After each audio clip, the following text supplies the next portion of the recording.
You know, you might have noticed this really subtle, almost unplaceable discomfort in the recent news cycles. Yeah, it's a very quiet feeling, isn't it? It really is. Like when you scroll through your feed, nothing seems immediately catastrophic, right? But there is this, I don't know, this lingering sense of pressure. Right, a sort of background hum. Exactly.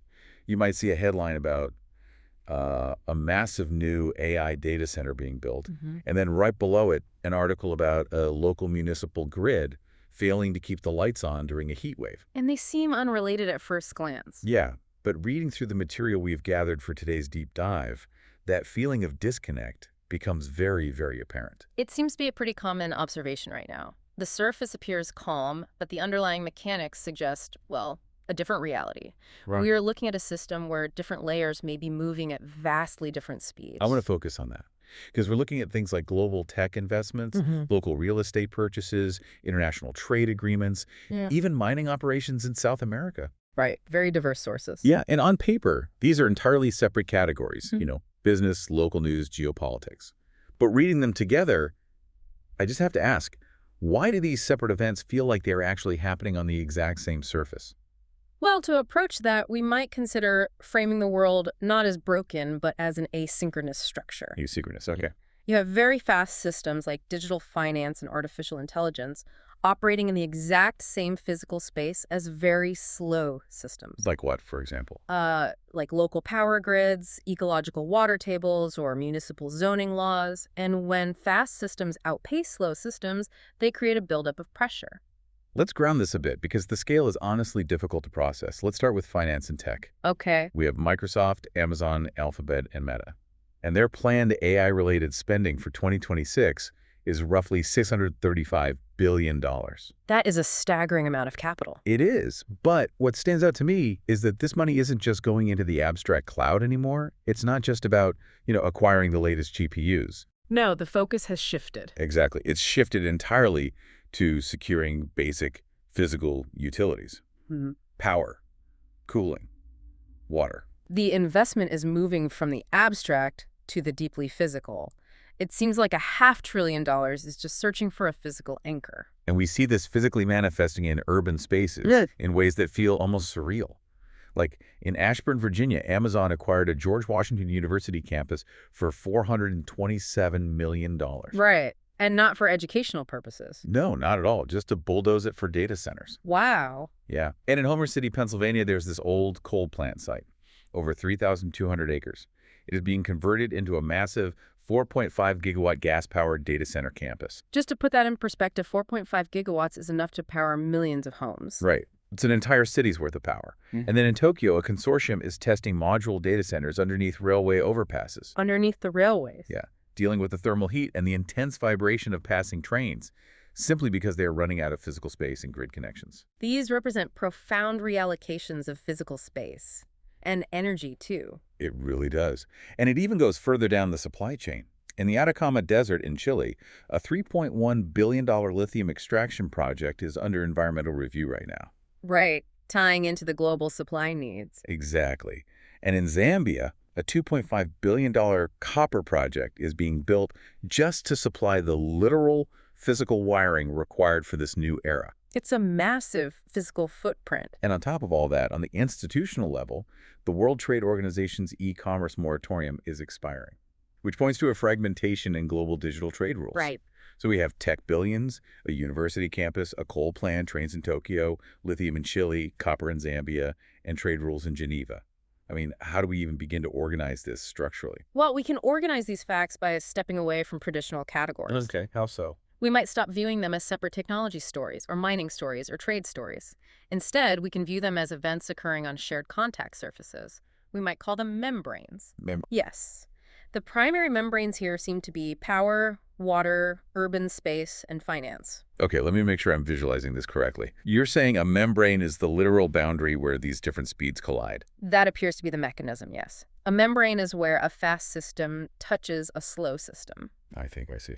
So the $635 billion AI investment plan and the Homer City coal plant conversion, they are touching the exact same power membrane.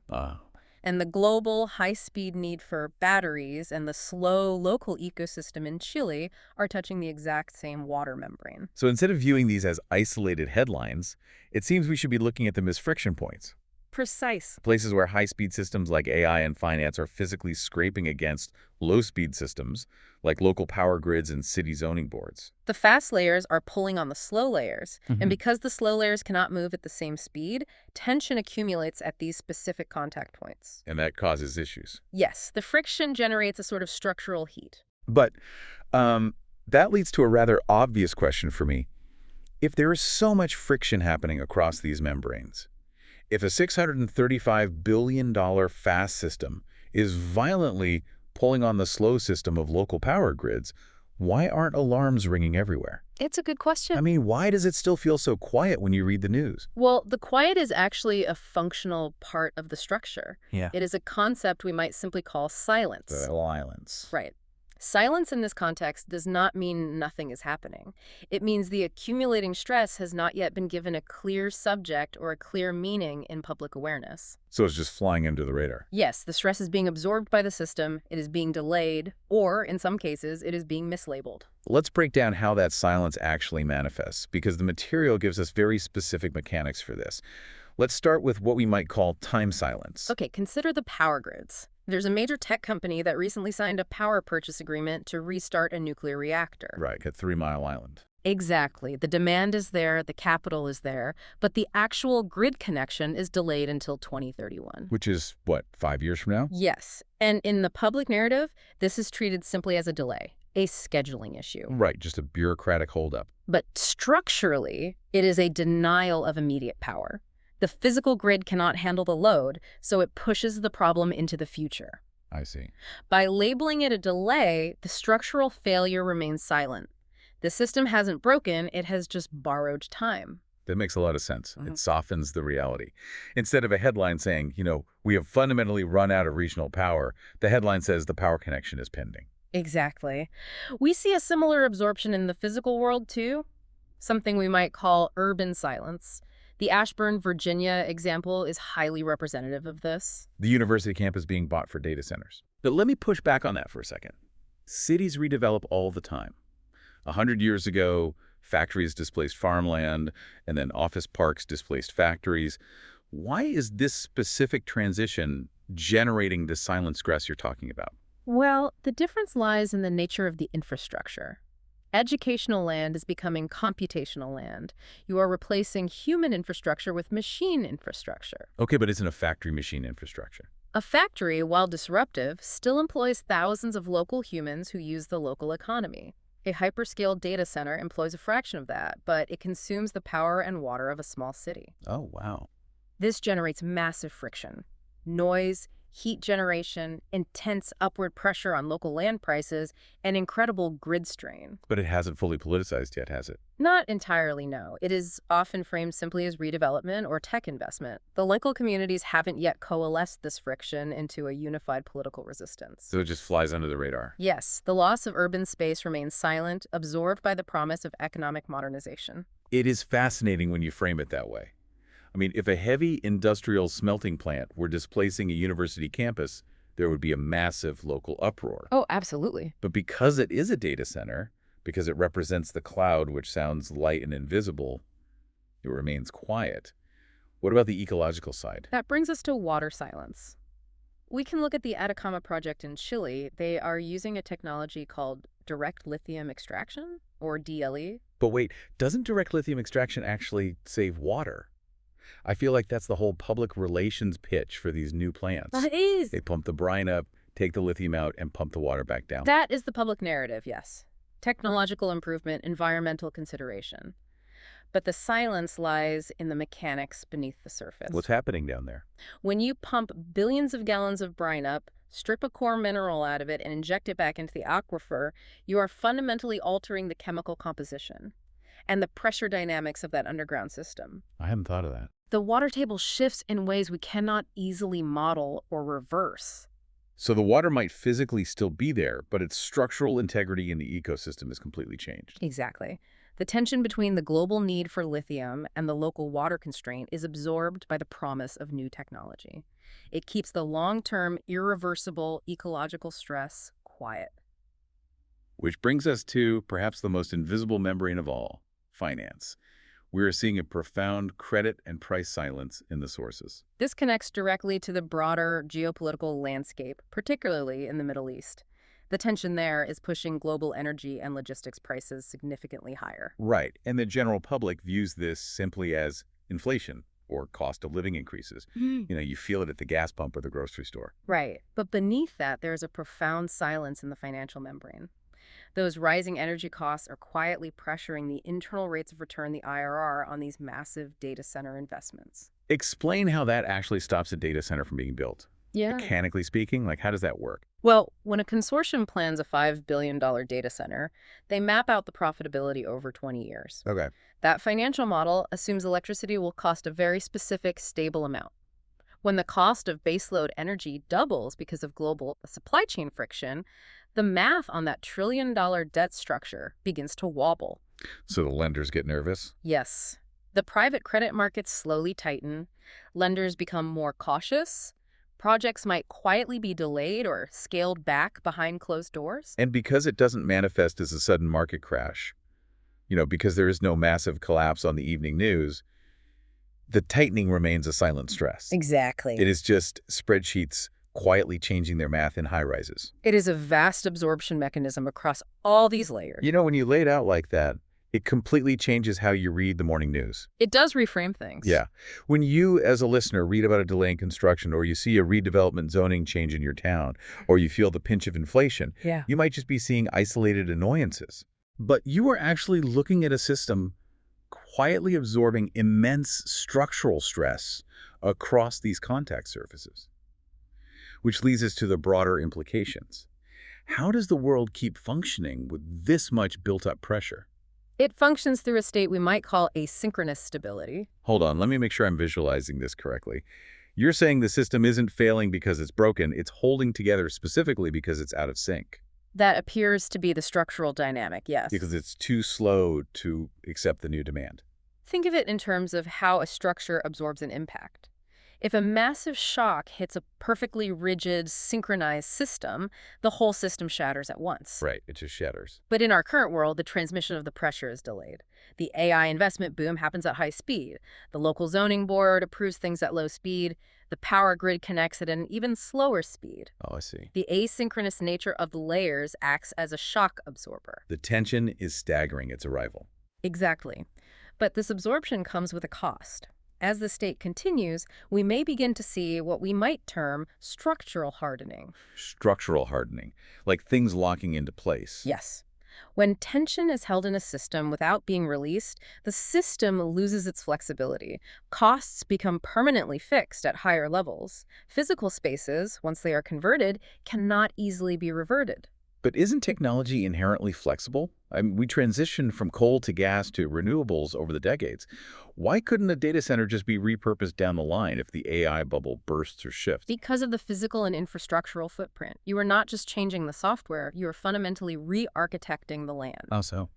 Well, once you turn 3,200 acres into a 4.5 gigawatt data center campus, pouring millions of tons of concrete specifically reinforced for server racks, and installing highly specialized industrial cooling systems, you cannot easily turn it back into a residential neighborhood. Or a public park. Right.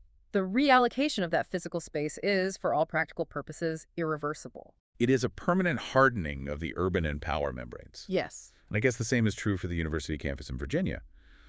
Once human space becomes computational space, the structure calcifies around that new reality. It seems that way. It seems like we often assume stability means everything is moving at the same pace, in harmony. But here, stability just means the tension hasn't found a way to break the surface yet. We might consider that we are currently existing in a pre-phase transition state. A pre-phase transition state. Yes. The systems are absorbing the friction between the fast and slow layers. The tension isn't releasing, it is merely accumulating as structural heat. So if the tension is quietly building, and we are holding in this pre-phase transition state, the inevitable question is, which of these membranes breaks first? That is the open question. Where does this silence finally become visible? We can map the probabilities of sequence based on the speeds of the systems involved. It is highly probable that the tension may become visible in the credit membrane first. The financial side, because it moves the fastest. Yes, finance reacts almost instantly to internal pressure. We may see investments quietly delayed. We may see the internal rates of return drop due to rising energy costs, causing private capital to simply step back. So not a loud crash necessarily. No, but a sudden, visible withdrawal of funding for these massive projects. It shows up on the balance sheet long before it shows up in the physical world. Exactly. And after credit, the probabilities suggest it may appear in the time membrane. The power grids. Currently, grids are using delays to manage the stress. But eventually, the physical reality asserts itself. The delay becomes a firm boundary. Meaning what, practically? We may see power grids explicitly start denying connections, not saying wait until 2031, but saying no. Wow. That is when the silence breaks into visible policy. And once power is officially denied, it moves to the physical space, the urban membrane. When power is scarce, the allocation of that power becomes a zero-sum game. Does the energy go to the new data center, or does it go to residential heating? Does the water go to server cooling or to local agriculture? This is where local friction over land and power allocation becomes fully political. The silence ends in City Hall. That makes the Tokyo Railway overpass experiment make so much sense. How so? They aren't just being innovative, they're trying to find the absolute last pockets of uncontested urban space before the political friction boils over. It is a symptom of extreme membrane tension. And finally, the water membrane is the slowest. The geological and ecological changes in places like the Atacama take years to manifest. But they are the most permanent. Yes. While its breaking point is the slowest to arrive, it would be the most irreversible. You can renegotiate a loan, you can rezone a city block, you cannot easily negotiate with a chemically depleted aquifer. It is a sequence of dominoes, but they fall at entirely different speeds. It is vital to note that this sequence is not a certainty. It is a map of probabilities based on current structural pressures. The value is not in predicting the exact day a membrane breaks, but in knowing where to look as the structure presents itself. It really gives you a new lens to view the world. We started by noticing a subtle disconnect in the news, the strange gap between global tech billions and local power grids.